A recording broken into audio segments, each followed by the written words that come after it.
On part dans 2 jours. T'as lu le billet?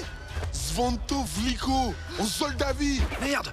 C'est l'arnaque. Tony et José ratent leurs vacances et sont obligés de travailler pour se refaire. Tony deal de l'herbe gentiment prêtée par le gangster du quartier et José travaille pour une bourgeoise qui drague à sa manière.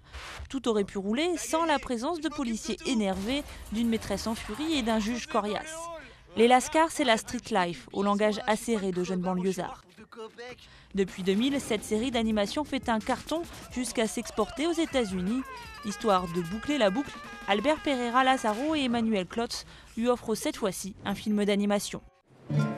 Citizenship? We don't have. You don't have citizenship. That's right. Where are you from? Israel? No, it's the Palestinian territory. Divorcée, Mouna décide un jour de quitter Bethléem avec son fils Fadi, direction les États-Unis où vit sa sœur, pour construire une nouvelle vie, loin des conflits. Mais très vite, le rêve américain tourne au fiasco. Il se heurte à une Amérique raciste en pleine guerre contre le monde musulman. Hey, how's your son? You know my son? Everybody knows Osama. Dans America, la réalisatrice Chérienne Dabis dépeint de manière efficace les difficultés d'intégration dans une société américaine ignorante des autres cultures. Une histoire de construction d'identité sans racines qui rappelle celle de ses propres parents jordaniens et de son enfance au pays de l'oncle Sam. Un piano réputé magique au milieu d'une forêt et une rencontre entre 2 garçons que tout oppose. Kai est un ado des milieux populaires, pour lui pas de prof particulier comme pour Shuai, petit virtuose du piano.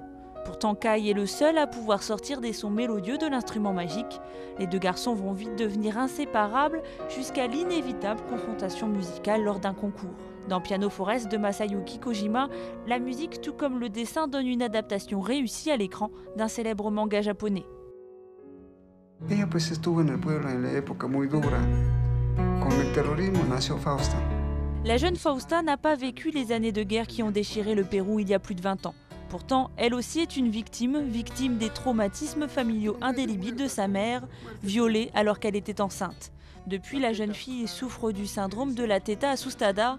Selon la croyance populaire, elle serait née sans âme, une âme qui se serait cachée sous terre pour échapper à l'horreur. La teta assustada est un drame de Claudia Losa.